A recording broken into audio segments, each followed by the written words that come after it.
look at that arrow. You can see this is like lung tissue or heart tissue. Yeah. Right there and there. This is where it exited.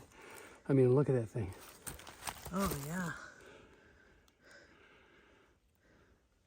That's what you want to see on an arrow. So which way did you go? He went right up that way, right up that direction. So, okay. Hi guys, Laura here from Hedgehog's Homestead. This morning we woke up with no water because we had a nice freeze last night. And of course, I forgot to take the hoses off and make sure we had the well tape plugged in. So the first thing I did is got up and plugged in that well tape and got the water going. I was distracted because last night my brother-in-law, you can see here we have a bloody bow, and my brother hunted a large 8-point buck and got him with that arrow. So right now he's out there looking for it. Thank God there was that nice freeze. So, you know, this is a win-lose situation. We didn't have water, but thank God there was a nice freeze because that buck stayed out overnight in the freeze. And hopefully the coyotes didn't get to it. So I'm waiting to get that report to see. It's a nice 8-point buck. Hopefully nothing bad happened to it overnight. So we're going to get the chickens, get the water. I mean, I went out there and everything so frosty that the chickens even had frost on their backs. Because my chickens, because we had geese, didn't want to go in at night. So those chickens, I tell you. Anyways, back to work. I had to bust the ice off of the water for the ducks over here. So, let's go see how the garden's faring. You can see I've got fabric over some things, but I didn't have that much. So I had to put buckets over some stuff. We'll see what that looks like. And my Premier One fence would not turn off. The button was stuck. Our door lock, quote unquote, our door lock over there, right there. I couldn't turn it this morning. And you can see in the shaded areas, it's still really frosty out here. Our baby chickens are running around. Some of them.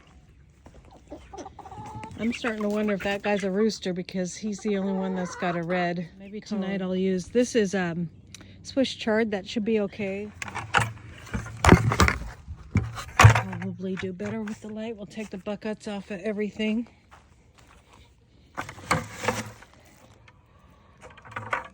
That looks good.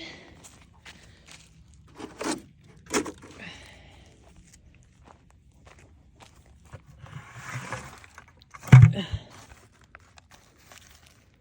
can feel that actually got a little frost on there. You can see there.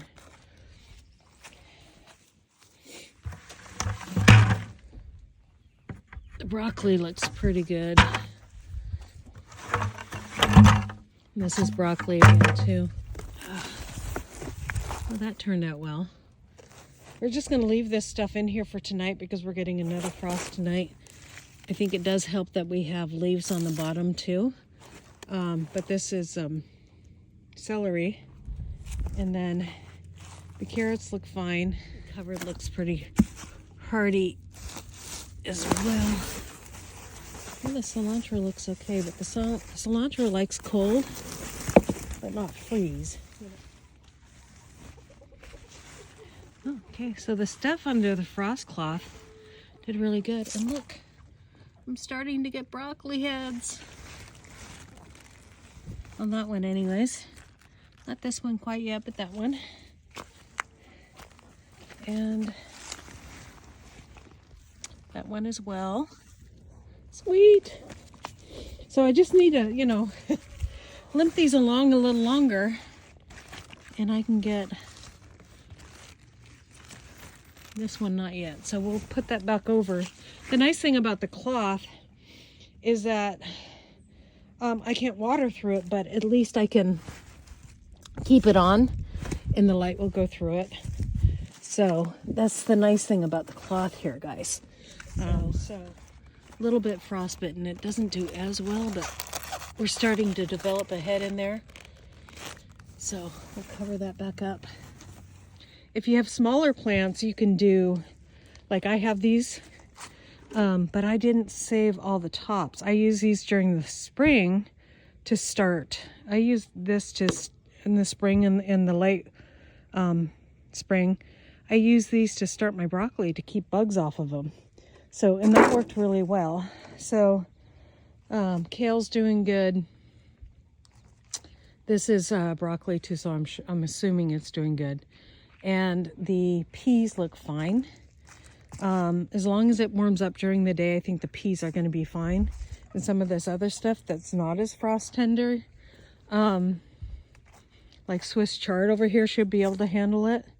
But one tip that you guys need to know is that you can help your frost hardy or tender plants get through, is that you make sure that they're good and watered. We had 3 days of rain before this, so everything's good and watered in, so I wasn't worried about that. But one thing you can do is not only cover things up, but make sure it's watered well. So that really helps your plants out in a big way. So make sure you have everything watered well. On the left side, Mm-hmm. and then you can see where it exited right there. It exited right here.